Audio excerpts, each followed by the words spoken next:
اللہ کے نام پر اکٹھے ہونے والوں کو اور سننے سنانے والوں کو بھی اللہ سے ڈرنا چاہیے کہ وہ ان مجالس میں اللہ کا ذکر کریں، لطیفے، چٹکلے، ہنسنے ہنسانے کی باتیں کہہ کے دنیا جہان کی خبریں، یہ ان مجالس کا حسن نہیں ہے،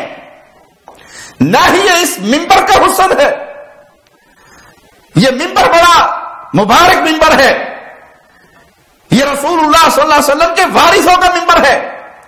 جو اس منبر پر بیٹھے وہ اللہ سے ڈرے، وہ کتاب اور سنت کا علم لوگوں تک پہنچائے، وہ قرآن اور حدیث لوگوں تک پہنچائے، وہ نئے نئے لطیفے یاد کر کے نہ آئے، چٹکلے یاد کر کے نہ آئے، ہنسنے ہنسانے کی باتیں یاد کر کے نہ آئے کہ جو مولوی جتنا ہنسائے گا اتنا زیادہ اس کا ریٹ لگے گا، جو جتنے لطیفے سنائے گا اتنا اس کا ریٹ لگے گا۔ مولویوں کو بلانے کا لوگوں کے پاس پیمانہ یہ رہ جائے تو پھر مسجدوں کے اندر یہ مناظر اللہ کی یاد والی مجلسیں نہیں کہلائیں گی۔ یہ تو مراسیوں والا کام ہے جو منہ پہ داڑھی رکھ کے بعض ظالموں نے سنبھال لیا اور اللہ کے گھروں کی عظمت کو بھلا بیٹھے اور یہاں آ کے صرف فضول باتیں، ہنسنے ہنسانے کے پروگرام بنا کے آتے ہیں۔ یہ ان ممبروں پر بیٹھنے والے اس کے حقدار نہیں ہیں، یہ بیٹھنے والے بھی مجرم ہیں اور ان کو بلانے والے بھی مجرم ہیں۔ اللہ کی ذکر کی محفل کا حال صحابہ فرماتے ہیں ہم رسول اللہ صلی اللہ علیہ وسلم کی مجلس میں ہوتے، ایسے سنتے، دین کی بات ایسے سنتے کہ گویا ہمارے سروں پر پرندے بیٹھے ہیں۔ اگر ہم نے حرکت کی یہ پرندے کہیں اڑ نہ جائیں۔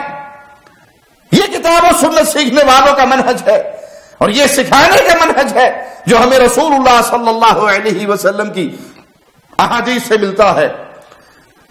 کچھ لوگوں نے صرف اپنا منہج یہ بنا کے رکھا ہے، ان کا طریقہ کار یہ ہے، طریقہ واردات یہ ہے کہ انہوں نے گانوں کی طرز پہ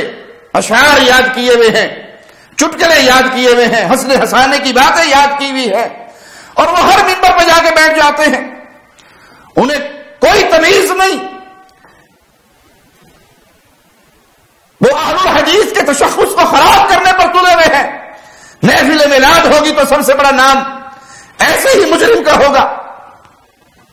کہیں ختم کی محفل ہوگی تو یہی مجرم پہنچا ہوا ہوگا، کہیں عرس کی مجلس ہوگی، کسی کے 40ویں کی مجلس ہوگی۔ یہ ایسا قابلہ ہے جو ہر جگہ پہ فٹ آ جاتا ہے،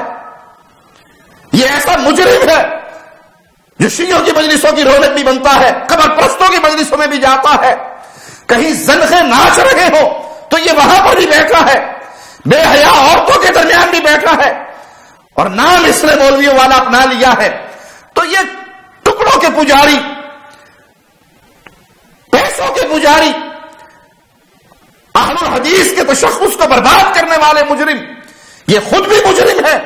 اور جو ان کو بلاتے ہیں، جو ان کی حوصلہ افزائی کرتے ہیں، جو ان کو مساجد کے ممبروں پر بٹھا دیتے ہیں، یہ بھی مجرم ہے۔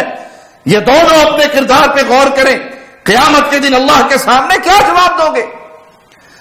یہ مجلسیں تو اللہ کے ذکر کی مجلسیں ہوتی ہیں، ان مجالس کو فرشتے اپنے حصار میں لے لیتے ہیں، اپنے پروں پہ ڈھانپ لیتے ہیں۔ ان مجالس کا ذکر اللہ کے ہاں ہوتا ہے اور ان مجالس کا مصداق وہ ہے جن پر یہ حدیث فٹ آتی ہے کہ اگر تم مجھے انسانوں میں یاد کرو گے میں تمہیں ملائکہ میں یاد کروں گا۔ شب گریزاں ہوگی آخر جلوائے خورشید سے،